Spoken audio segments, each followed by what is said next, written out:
Welcome, Paul, to the Biohacker Babes. Thanks for joining us today. Hey, Lauren. Hey, Renee. Thanks so much for having me. I'm excited to delve in today. Yeah, we are covering the country today. We have East Coast, Miami, Vegas, we're all over. We are all over. Yeah, you're coming Covering from the map. Maryland. It's good. The 3 points, 3 directions. Yes. Oh, 3. Very important. We're going to talk about that today. So thanks for mentioning that. We've been waiting to do this conversation for almost a year now. I started studying under third wave last summer with the microdosing experience and then started the coaching certification. Ironically, we just had our last class today. What timing? Mm-hmm. So we have so much to talk about today. Luckily, our audience has been getting like some drippings of plant medicine, so they're no strangers to it, but I would love to really zoom out and just give a comprehensive look because there's so many applications here, so many talking points. And I think you're the man to lay it out for us and talk about third wave and your experience there, especially what the third wave is and why we need to kind of take a new look at what's happening in our culture and society. So I guess the biggest question to start is, what is the third wave? So, and even to delve into that, I think storytelling is such a central part of it, right? Storytelling is so central to who we are as humans and who we've become as humans, and even the role that plant medicine has played in those stories. And so my story, when it comes to the third wave, is I was living in Budapest. This was the summer of 2015, and a couple friends were visiting. And we decided to take a not huge amount of acid, but definitely more than a microdose of acid. And we went out into the hills of Budapest, and the Danube runs through Budapest. And so we were up in this hill overlooking the Danube and the beautiful architecture of Budapest, having this phenomenal acid experience, and just sort of reflecting on where psychedelics were at that point in time. This was 2015, so almost 7 years ago now. And at that point in time, cannabis was starting to come out of the woodwork. More states were starting to legalize it. A lot of states had medicalized it. There was research coming out of Johns Hopkins and NYU, and podcasters like Tim Ferriss and Joe Rogan and a few others were just starting to have guests on who were speaking about some of the potential applications of psychedelics. In fact, one of those guests was Dr. James Fadiman, who sort of helped to amplify microdosing as a thing. So after that acid experience that we were sharing in Budapest, I was reflecting on it with the 2 friends that I was with, and we were sort of trying to come up with a phrase or a term that would aptly describe the moment in time that we found ourselves in. And while in Budapest, not only were we tripping on acid, but we were also checking out local cafes. And in particular, we were going to these third wave coffee places. And third wave coffee is like artisanal coffee, right? Where you get a cappuccino with like a beautiful swan that's on top, and the beans come from like a single origin farm in Ethiopia, nice. That, et cetera, et cetera. And so we're going to these third wave coffee places, and we're taking psychedelics. And all of a sudden, like what emerged from our conversation is, wow, we're really living in this third wave of psychedelics. And I didn't, like any sort of creative, intuitive insight, I didn't immediately know what that meant, but something about it really stuck and landed. And so later that evening, I was reflecting upon the conversation, and I'm a huge history nerd. I studied history in undergrad. I love reading history. I love studying history. I love to learn about history. And so I was just thinking about it from a historical context. And all of a sudden it like came to me, that this isn't the first time that we as humans have been working with psychedelics, that these are ancient tools that go back, hundreds, thousands, tens of thousands of years even. And yet we find ourselves in this moment of time, this third wave of psychedelics, where we're essentially looking to find synergies between the ancient ritualistic uses of these within typically a shamanistic container and the sort of cutting edge technology that modern life affords us to understand how we can use these with an incredible level of precision. And so that first wave of psychedelics, then just to land this a little bit, that first wave of psychedelics being the use of ayahuasca in the Amazon, which we have archaeological evidence dating back at least 1,000 years of ayahuasca being used.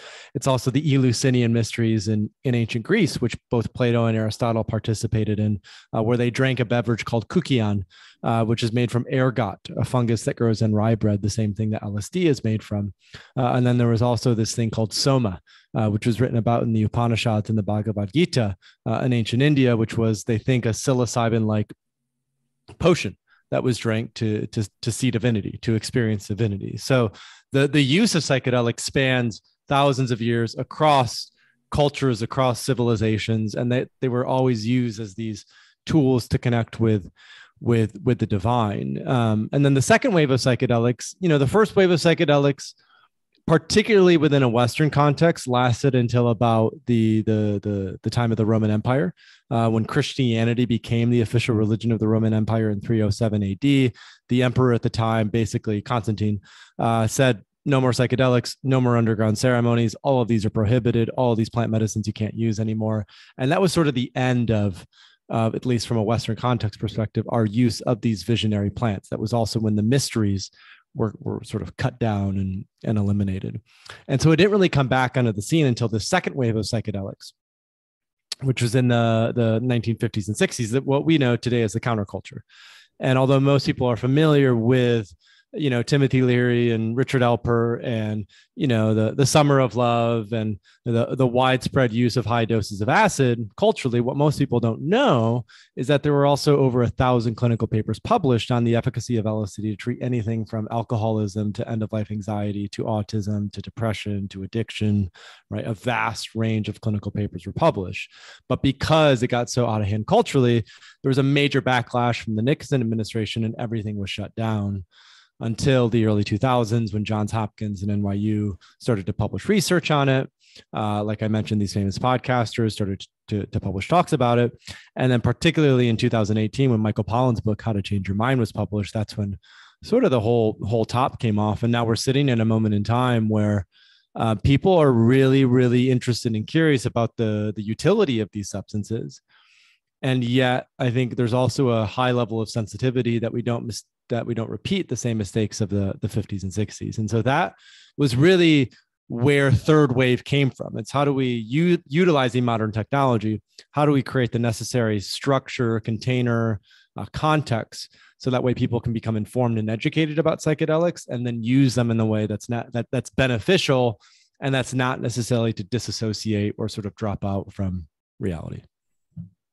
Yeah. Wow. Thank you for sharing that history. That's pretty incredible that they can trace it back so far. I think that's wild. So what do you think is the main thing that we need to be doing in the third wave to make sure it does continue to go in the right direction? So we already have a phenomenal foundation of research. And I think that's critical because research mitigates mainstream critique, that these are just sort of things that the hippies do to have fun and go to raves, so to say. So there's been a very sort of conservative and cautious approach that's been taken by a lot of researchers to just focus on how do we prove the efficacy of psilocybin? How do we prove the efficacy of MDMA? How do we prove the efficacy of ketamine? How do we prove the efficacy of ayahuasca, 5-MeO-DMT, all of these psychedelics? So research matters, but like I said, we had a bunch of research in the 60s, right? There were over 1,000 clinical papers published. And a lot of the research that's done today is actually just replicating a lot of that research that was done in the 50s and 60s. So clearly that's not the only thing that's necessary. The other thing that's necessary is, from my perspective, is a cultural context for how we weave these powerful substances into our lives. And what I mean by that is we really need to become informed. And so there needs to be a certain level of psychedelic literacy, is how I would frame it, that we need to have a certain level of education about, oh, this is what psilocybin mushrooms are, and this is what LSD is, and this is what MDMA is. And there's actually, these aren't just all psychedelics. I mean, they are, but MDMA is different than psilocybin, which is different than ayahuasca. So I think having some basic level of discernment around these are these different medicines and these are these potential different use cases is layer one. I think layer two, if we're looking at cultural integration of psychedelics, for this to be successful, is there needs to be a way for people who are new to this, people who aren't necessarily involved in psychedelic research or going to a bunch of psychedelic meetups and conferences. There needs to be a way for them to find trustworthy providers, because what's so central and essential to beneficial psychedelic use is to do it with a guide, a sitter, a facilitator, a coach, someone who can be there with you as you're often moving through some difficult and challenging material. Because there's often a lot of trauma that can come up when we're working with psychedelics, and that can be messy if we don't know how to deal with it, right? So I think the second core thing after literacy is ensuring that people can find and access reputable providers.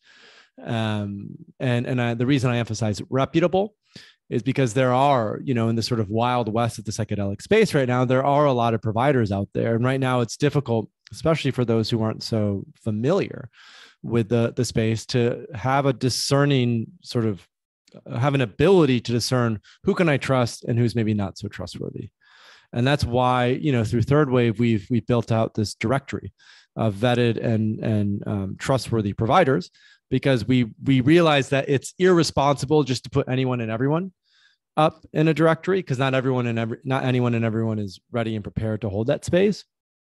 And yet we do need to make sure that if someone is interested in finding a retreat, a clinic, a therapist, or a coach, that they can find that person to work with. So I think first is education, second is provider, and then the third thing is really building community around these substances, right? A lot of people talk about how psychedelics are ushering in a new mental health paradigm.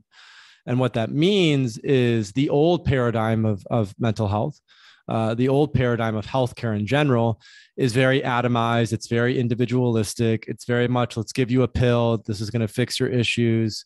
A magic pill for every ill, so to say. And what we're learning now is that is a fundamentally flawed assumption and hypothesis, that you can just give someone a pill and it's going to fix particularly a mental health issue.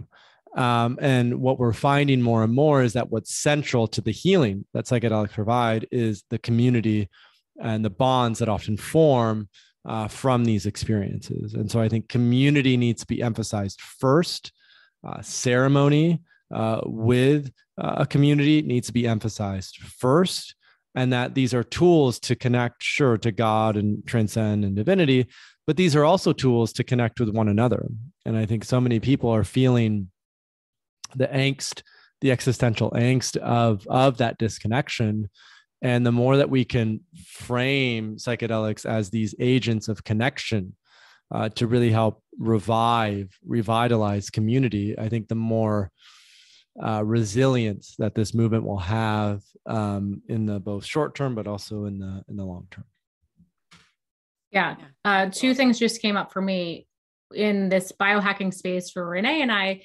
We always joke, like, your biohacking shouldn't take you into a corner away from other people. Like, there's so much biohacking, there's so many devices and strategies, protocols you can employ, but like, if it's taking you out of connectedness or out of community, then what's the point? Like, the whole point is to be driving us closer to each other, like having that connection. And so that's where like the preparation and integration is so important. And you didn't say that explicitly, but I know that's what you meant. And that's a huge part of Third Wave, is that these medicines are not the magic pill that you said. And I think in biohacking, a lot of people are still, even though they say they're not looking for a magic pill, like, we all just want an easy way out. And they're not that. So the preparation and integration really creates this container so that we are looking in every part of our lives, like this framework of environment and nutrition is so important, and movement, like these ancestral practices, is not just about the medicine. We can all just swallow a pill and hope for the best, but it's probably not going to produce the greatest outcome. So what would you say, like, preparation and integration in the larger context, how important is that? Or can you put like a percentage on the outcome compared to the actual medicine? Oh, yeah, we could talk through that a little bit. So the way I love to look at psychedelics are as non-specific amplifiers, right? This is a phrase that comes from Stanislav Grof, who is one of the pioneers of LSD psychotherapy in the 60s and went on later to invent holotropic breath work. And what that means essentially in being non-specific amplifiers is they will amplify whatever is internally going on inside of you, but also externally what is going on in your environment.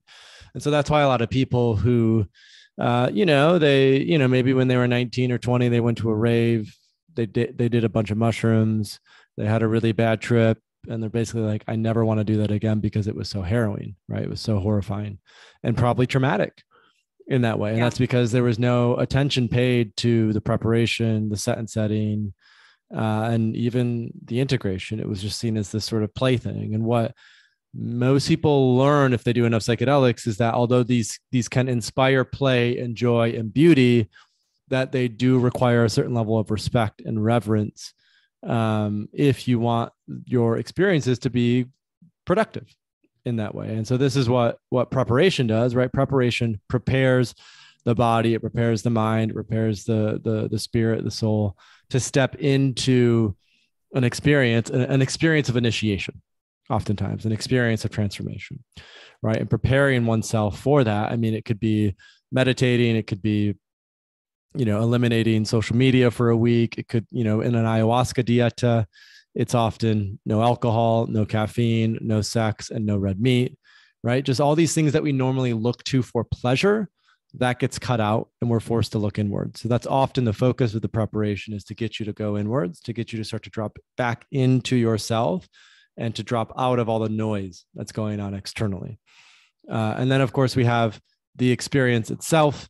And then we have, which we can go deeper into, but I think just in the context of keeping this to prep and integration, we have the experience itself, which is important and necessary. But then integration, I would say, is 80% of the actual tangible benefit that an individual might experience over the long term, because integration is essentially taking all of that material that came up during the experience and really going and sitting with it and asking, how do I weave this insight back into my everyday life? Right? Because oftentimes, especially for those who are doing high doses of psychedelics for the first time, there's going to be a lot of repressed emotion. There's going to be a lot of repressed memory. There's going to be a lot of just things that were kept below the surface in the subconscious and the unconscious that all of a sudden come to the surface. And so who you thought you were may radically change before and after a psychedelic experience. So how do you integrate those new aspects of yourself, those new parts of your identity, so you can come out into the world and be coherent in how you're moving and how you're moving out in the world? And so, I mean, the basics of that is finding a coach, finding a therapist, finding a guide, finding someone who can help you, who can help to support you as you're moving back out into the world. So you don't feel like you're a fucking mess, because that can sometimes happen, but you feel like you have the space to sort of gel up again and refine your coherence, and then go out into the world and integrate those insights. Otherwise, if you're just doing a bunch of mushrooms or going and doing ayahuasca and you're not really taking the time to integrate what has come up, people just sort of go and dip back into the well again and again and again. And a lot of the same stuff will just come up again and again and again. And so that, I think, is part of the downside of psychedelics, is that if one doesn't properly integrate, it can feel as if you're making progress, but really what you're just doing is getting high again and again and again, rather than taking that material and going, okay, now how do I fundamentally change and shift? And that, I think, is one thing important to emphasize about psychedelics, is they are agents of neuroplasticity. And so the psychedelic itself will certainly help you make those changes, right? The psychedelic itself will make it easier to adapt to that new way of being. Microdosing is also a great tool to weave in the integration phase to continue to keep that window of neuroplasticity open for longer. And at the end of the day, still, it's up to the individual to take agency over those changes and take responsibility for actually making the changes that they want to see in their lives. Yeah, I can certainly see why integration is so important. And I've been going through ketamine therapy for a couple of months now. And I actually just paused about 4 weeks ago because I felt like I wasn't able to do all the other work to really integrate it into my life. I was like, I'm doing ketamine on a Tuesday, and then I'm traveling Thursday to Monday, and then I'm working and I'm doing this. I'm like, I'm not getting the benefit, I think, because I'm not able to integrate. So I temporarily paused it. And for integration, are we talking more like a macro dose, mini dose, not microdose? Can you explain that? Yeah. So this comes under a framework that I like to refer to as like the skill of psychedelics, because I think so oftentimes people hear about psychedelics and they think of them as these esoteric compounds And they're a little bit hard to actually ground and sort of, oh, like, how do I actually utilize these for tangible benefits? And so when it comes to like a microdose versus a mini dose versus even what I would call a museum dose to even a macro dose, right? Each one of those levels is going to have a different experience. A microdose is subperceptible, right? You're not going to notice anything the day you do it. But if you microdose 2 or 3 times a week for, let's say, a period of a month, you're going to notice changes over that month. Whereas, a museum dose. So let's say if we're talking about psilocybin, a microdose is like 100 milligrams. A museum dose would be like 500 milligrams. And that's like a dose that you would take that is perceptible, but it's not going to be visually changing your visual sphere. And that's a perfect dose to go out and experience music or experience a museum or experience nature because your senses are so much heightened.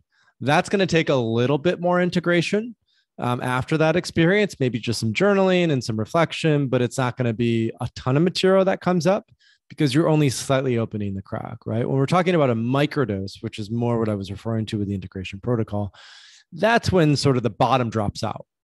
And then all of a sudden, all this stuff that you maybe hadn't faced before, you weren't aware of before, comes to the surface. And that requires a lot of hand-holding, that requires a lot of support in that integration phase to ensure that it can be properly integrated.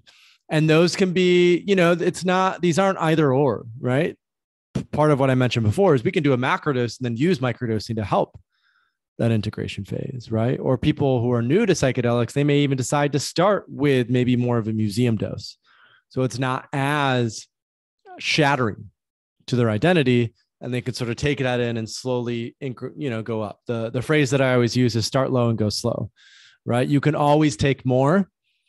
You can't take less. Mm-hmm. So it's good to titrate that and calibrate that until you feel like you have the support, you feel like you have the wherewithal, you feel like you have the courage to really go in and do an ego dissolving dose of psychedelic medicine.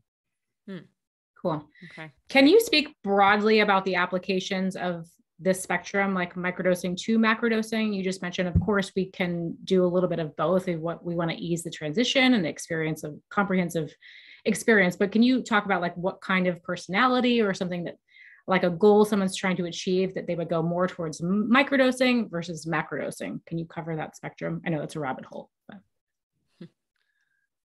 Yeah, I'm going to try to think about the simplest way to frame it just to be helpful. I think my sense is the higher doses are almost always healing in nature.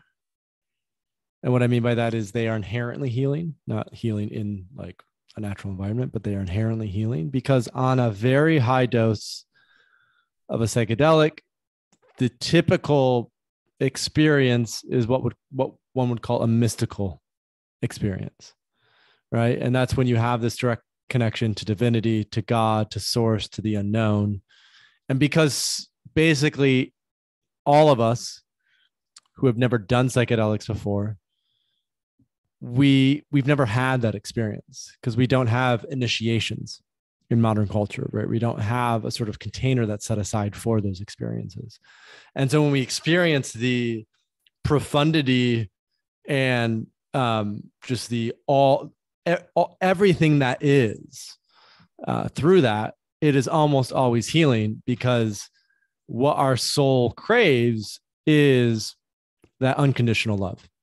And that's almost always what people experience when they have that quote unquote mystical experience. It's unconditional love.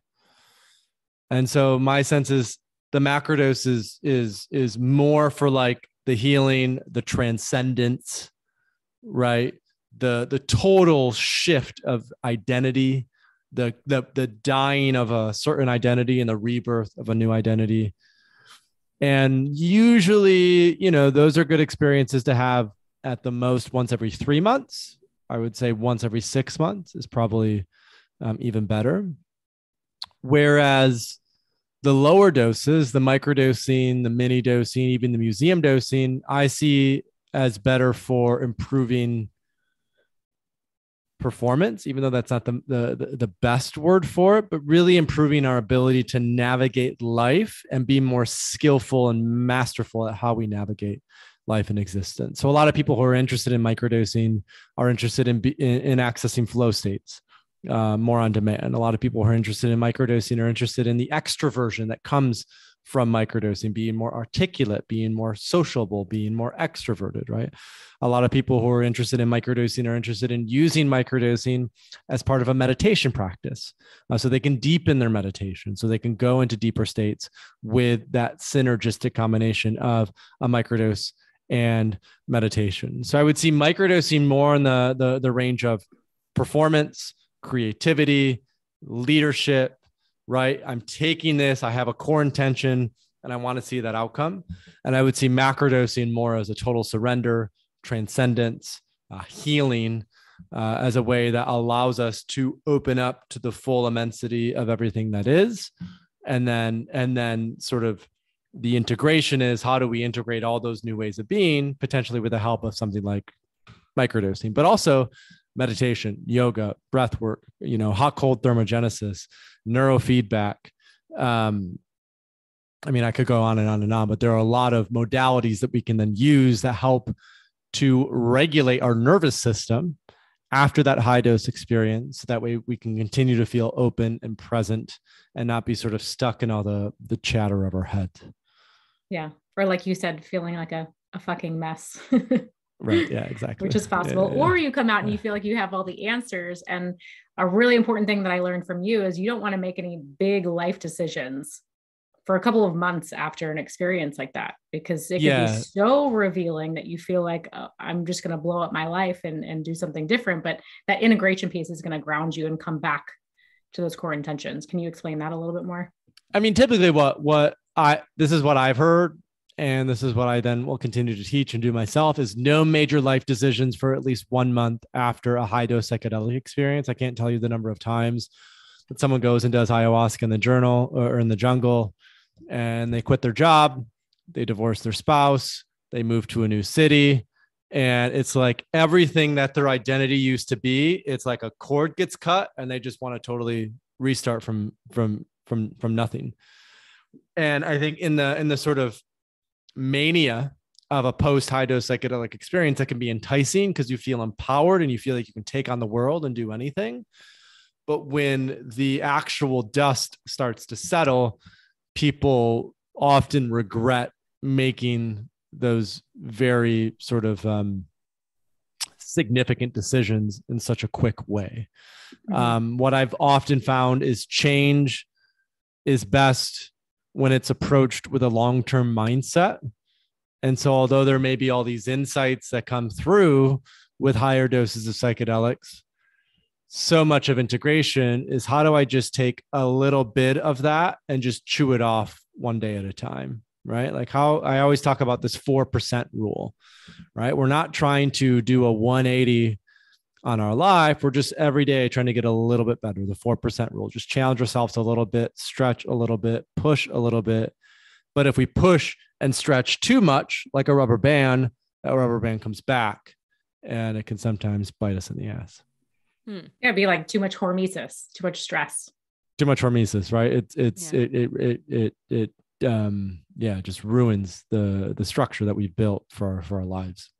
Mm-hmm. Yeah, I really like that 4% rule, and I can connect that even to someone changing their diet. Like I could write up this beautiful nutrition plan and say, okay, you're going to start it tomorrow, and that's not really going to work for maybe more than a couple of days, versus maybe this week all we do is eat one more vegetable than we did last week, right? Like, so 4% rule. I like that. That's sticking with me. Curious, back to the macrodosing. Is there anyone that should not do this? So the biggest contraindication for psychedelic use is immaturity. That's what I heard a mentor of mine once say, that these are not substances and compounds to play around with. And then if you're not ready to confront and face some of the deepest parts of yourself, that wait until you're ready to do that. Now, this is particularly for high doses. Now, there are also, of course, medical things, like if you're predisposed to psychosis, if you're predisposed to personality disorders, if you have schizophrenia, borderline personality disorder or even bipolar, you have to be very, very careful, particularly with schizophrenia, with working with psychedelics, even at a microdose level. I would say the other main contraindication is very compound specific, meaning like if you're on SSRIs, you shouldn't do ayahuasca or MDMA, but if you're on SSRIs, you can do psilocybin mushrooms, right? So some of the contraindications that are very medicine specific rather than being more broad. The broadest one is immaturity, and then psychosis, schizophrenia. Like by no means ever do that. I would say even more nuanced than within this is like if you're going through a major life transition, if there's already a lot of things that are in upheaval, if you already feel like you're in a place of a lot of chaos, adding psychedelics to that mix is probably not going to be beneficial, because what psychedelics do is they introduce more entropy, they introduce more chaos into the system. So if you're already feeling ungrounded, it's probably best not to go in and do a high dose. Microdosing could be helpful in that way, right? To help ground you. But macrodosing, best to wait, I think, on that. Great. Makes sense. I have to say the immaturity thing definitely holds true. But my first, I would say, introduction to mushrooms, I was in Amsterdam in 2007. Thank goodness, for whatever reason, my intuition said, this is probably not the best time and place for you to do this. And I didn't do it. And looking back, I think it probably would have been a disaster at that age. I was maybe 19 at the time. And yeah, so thankful for my intuition. Yeah, not a time when intuition tends to be strong. So especially when you're in Amsterdam at the age of 19, you know. Yeah. So good Too on many you. polls. Yeah.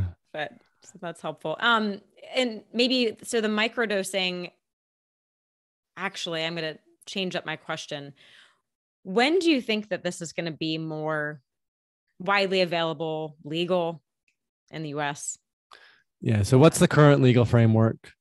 So you mentioned the Netherlands, Amsterdam. Psilocybin truffles are currently illegal there. In fact, in 2018, I started a legal psilocybin retreat called Synthesis there, where we built out the blueprint for legal psilocybin retreats. And that has now informed a lot of the policy that Oregon is developing specific to psilocybin.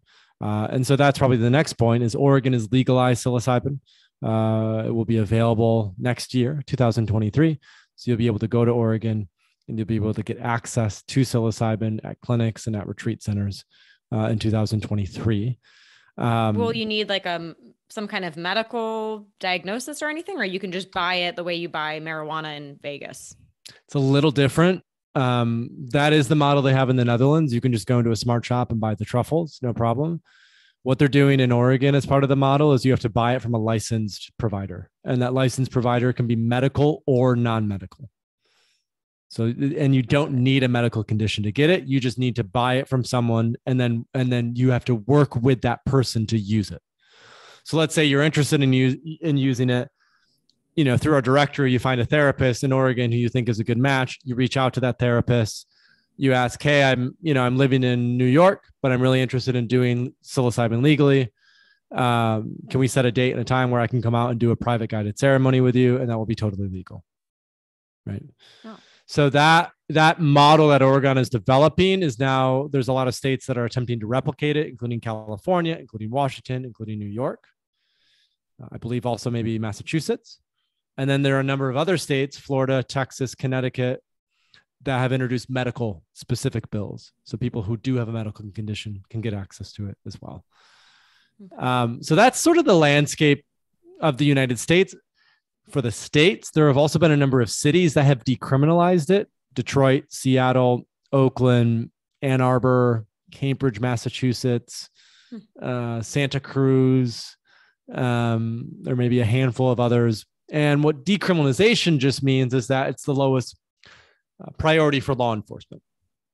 And so if you have your own personal stash of mushrooms, then no one's going to come after you. You can grow your own mushrooms. No one's going to care. You can do mushrooms yourself. No one's going to care. But if you start to sell mushrooms to people, then, you know, that's still technically illegal. So it's a much more sort of gray market, unregulated part. And that's why at Third Wave, what we've done is we've developed a mushroom grow kit. And so people can just from our website buy a mushroom grow kit. They can grow their own mushrooms. They can stay within the legal limitations in those cities and those states. And then it's of course up to them what they decide to do with those mushrooms. But I think that continues to be the focus, I would say, both with third wave, but even the broader, much of the, I would say, non-biotech, non-public companies in this space. They really want to support agency autonomy for people to have accessibility to this. And that is what's being baked into a lot of these emerging legal frameworks is accessibility. So I talked about the states, I talked about decrim in these cities, and then the last part to mention is FDA approval. So FDA approval, there are two main substances right now that are being brought through the FDA. There are a bunch of others, but it's too early on for all the others. The two main are MDMA for PTSD, and that's being done by the Multidisciplinary Association for Psychedelic Studies, also called MAPS, which is a nonprofit. And they think that will be available for prescription in 2024. It was initially 2022, then it was 2023. Now I think they've mentioned 2024. So they hope 2024. And then psilocybin for treatment-resistant depression and major depressive disorder. And those trials are being led by two companies. One is a nonprofit, USONA, and the other is a for-profit biotech called Compass Pathways. And they expect that to be ready by 2024 to 2025. That will be through prescription. It will hopefully be covered by health insurance. And that will be specific for the clinical indications that they've been brought through FDA trials for. So PTSD and depression largely. Wow. That's really exciting. Yeah. So my expectation would be by the end of 2025, more than half of the population of the United States or North America, the United States and Canada will have legal access to psychedelics in some way, shape, or form. Wow. It's really amazing that access is growing so quickly. I don't want to segue too much because I think that's going to be a whole part two, but where do you see this emergence with like the legalization changing and these patents and FDA approval and getting away from like the understanding and learning of these ancient practices and like the way these medicines used to be used? I think we could very easily bypass that. And I know that's a huge part of third wave is recognizing that they do have deep rooted traditions. Where do you see this all going wrong? And obviously that's a responsibility of us as coaches to educate, but any comments on that? So the challenge with a lot of the FDA approval process is in essence, they're looking to pharmaceuticalize psychedelics. And as medicines, psychedelics are fundamentally different than conventional psychiatric medications, which the entire FDA approval process has been built around. And so there's an attempt to stuff something which is so different into this sort of box. It's like stuffing a peg in a square hole or whatever, a peg in a round hole or a square peg in a round hole, whatever that phrase is, right? It really doesn't work. And I think even the biotech companies that are starting to do this, they realize how expensive the approval process is to the FDA. They realize how much less impactful when you have to have strict clinical trials that a lot of these medicines are. It just isn't a real good model through which to introduce psychedelics. I think in the long term, we'll look back, let's say 20 years from now, and we'll be really grateful that all that energy had been put into FDA approval. But the fact is the vast majority of people will not be using the medicines that are approved by the FDA.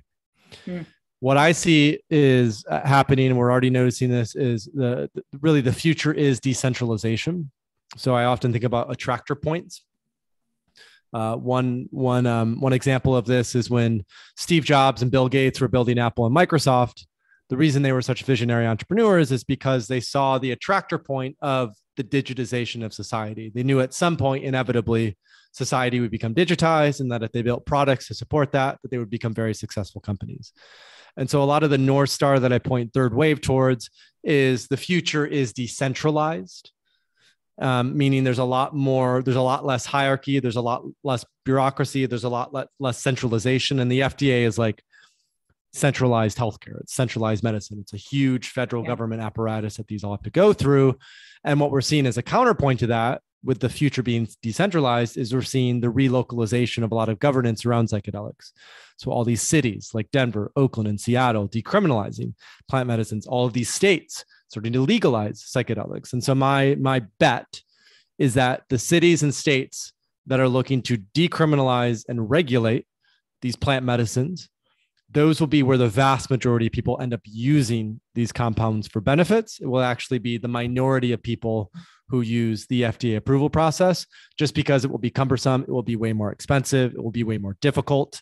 It's going to take a lot more money than people anticipate to actually get these through. And I think a lot more time. Again, I gave you these timelines of 2024, 2025.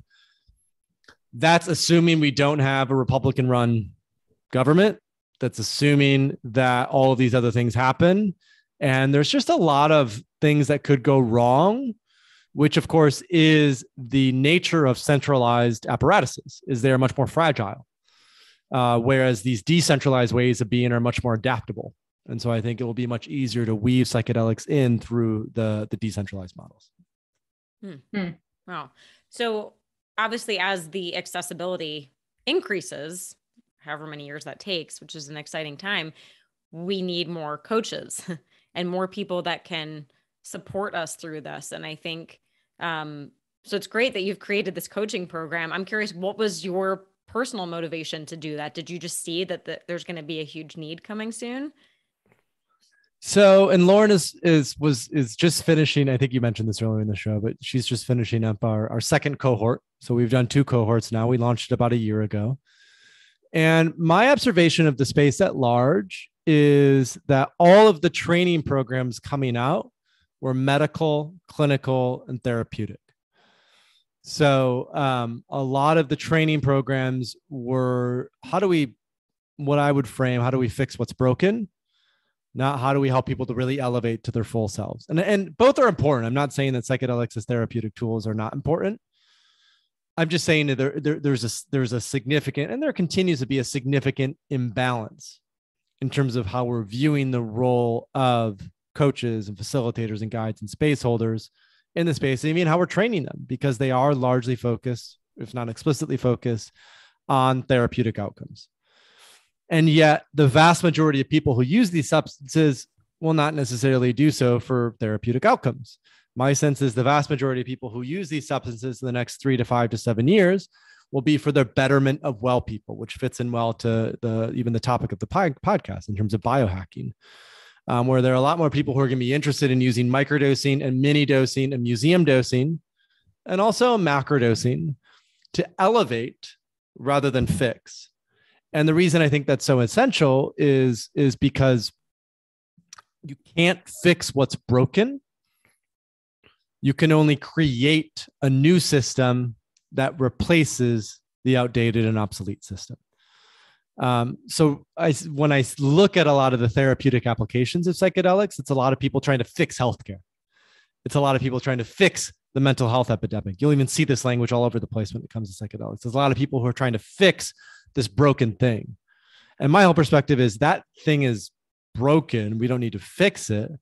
Let's create an entirely new container for what healthcare even is, right? Let's create an entirely new container for what it means to have agency and autonomy over our bodies and how we want to live our lives, right? Let's create an entirely new container for what it means to actually heal, where we're not just taking a magic pill, but we're slowly integrating behavioral changes that support and nourish us in the long run. And we're not just being kept sick by pharmaceutical companies and big agricultural companies and all these other sort of toxic companies that we've been conditioned to think are supporting us, but in fact are not.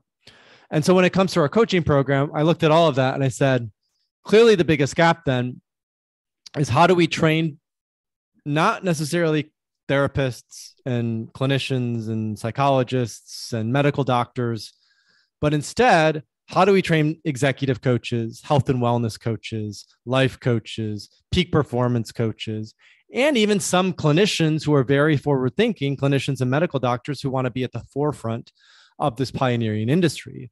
And instead of teaching them how to soothe and how to fix and how to heal, let's talk about the whole continuum. How, yes, trauma is part of this, and there is certainly going to be healing as part of these experiences. And how do we keep the client, how do we keep the individual that we're working with focused on what it is that we're creating in the world? In other words, how do we integrate a creative orientation? that is catalyzed through the work that we do with both the high doses of psychedelics and also the microdoses and mini doses. So oftentimes the way that I frame it is these high doses will help us to set that North Star. They'll help us to reset our compass, our direction of life, of where we really want to go. And then the microdoses and the mini doses are sort of the lubricant. They're the accelerator on that path to make it easier to grow and adapt to the uncertainty of life as we stay focused on that thing that I want to create, or that we are all creating. And I think this is the other central part of even our program is there are so many, I mean, broadly speaking, people, but also specifically coaches and specifically people who are interested in psychedelics who feel as if they're going at it alone, who feel as if they're sort of isolated in their own container, who feel as if they want to do something that's really pioneering and courageous and interesting, but they're just not sure who else to link up with. And I think more than anything, that's what excites me so much about the coaching containers that we're building is we're really finding people, we're really creating community and bonds, which is why we have a awesome retreat as part of it, because that's, I think, so central to it.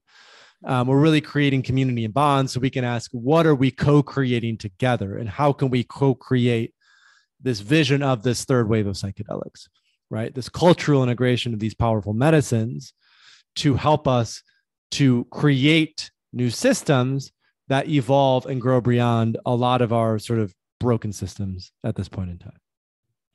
Yeah. I have to say, you have completely changed my idea of creativity in my life. Like it was, I would say, in the forefront of my mind is something that I wanted to grow and re-experience or reinvest in. I feel like I lost a little bit of it from my childhood, and through my 20s, I just was very serious in business. And so in my 30s, I've really been exploring this idea of creativity. But through the course and reading, my favorite book in the course was Fritz's book, Path of Least Resistance, this idea of creating a new solution rather than what you said, fixing the problem. And that's what clients come to us for, to fix a problem.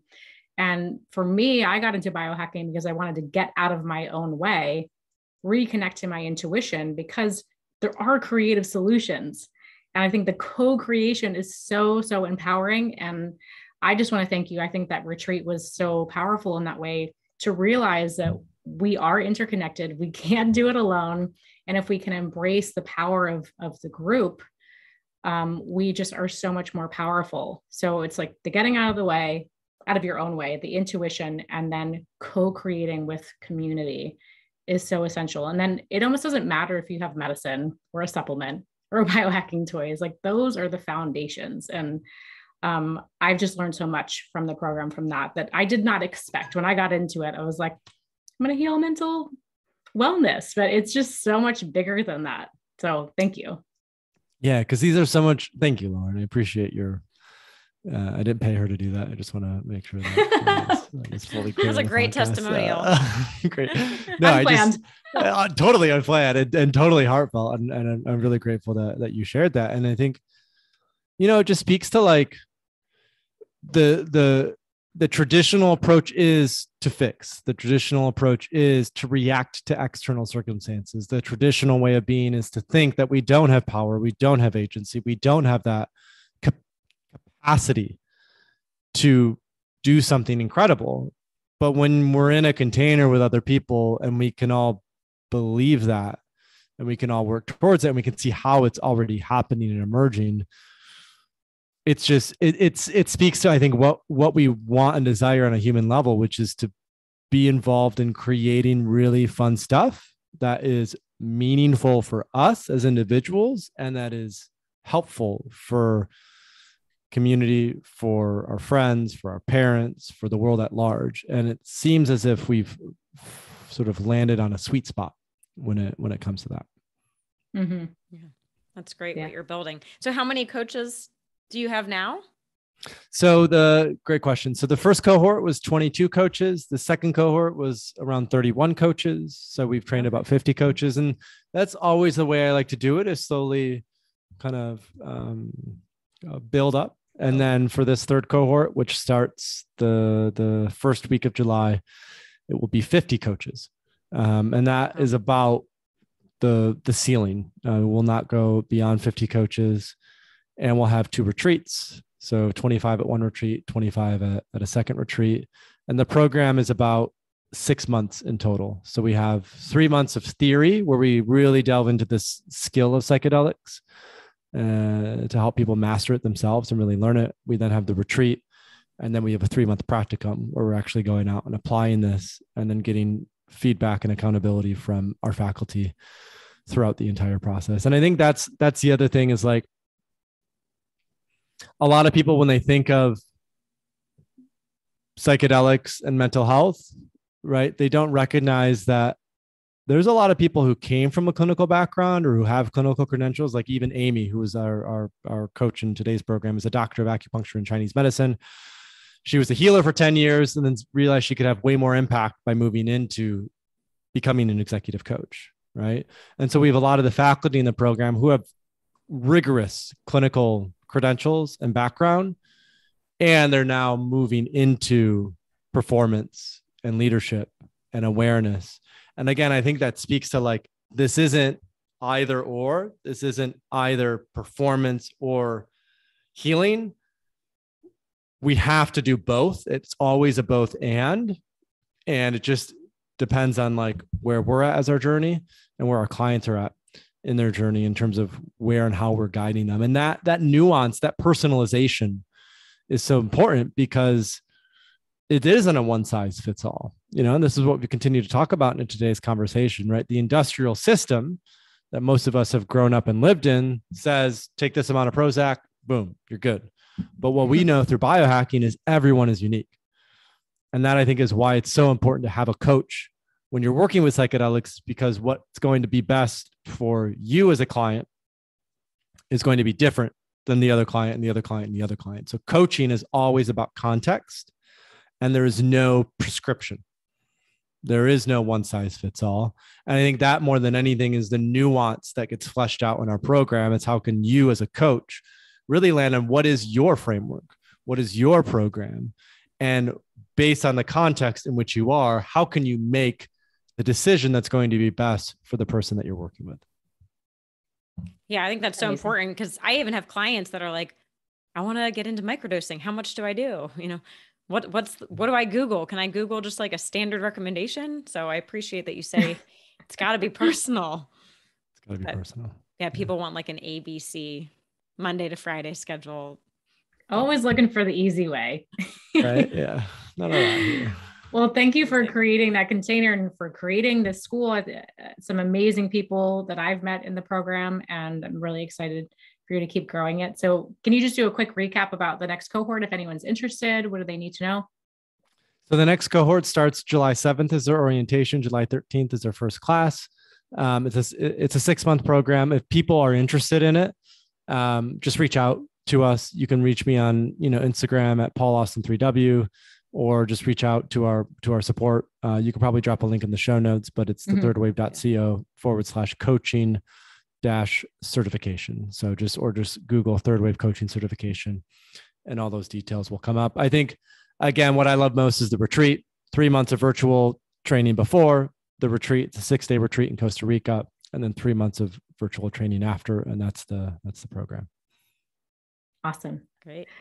All right, Paul, before we let you go, we want to ask for one final piece of advice, something that our audience can start doing today to optimize health, wellness, spirituality, anything that comes to mind. I mean, this is kind of simple and basic, but to be able to sit down and be still and silent for 20 minutes on a cushion and just listen to the breath go in and out. My foundational habit is still mindfulness meditation every day. It's where I can find some stillness. So after they get done listening to this podcast, maybe take a microdose if that's something that's accessible for them, sit on a cushion and just be there and be quiet and still with their thoughts and emotions. I think that's the original drug. That's the original medicine, so to say. So that would be my invitation. Perfect. We love simple. Thank you. Good. Yeah. Thank you so much for hanging out with us today. This was so good. Thank you, Lauren and Renee, for having me on Biohacking Babes. I really appreciate it. Yeah, it was awesome. And hopefully we can have you back because this is scratching the surface. So thanks for today. And until next time, thanks everyone for tuning in. We'll see you next time.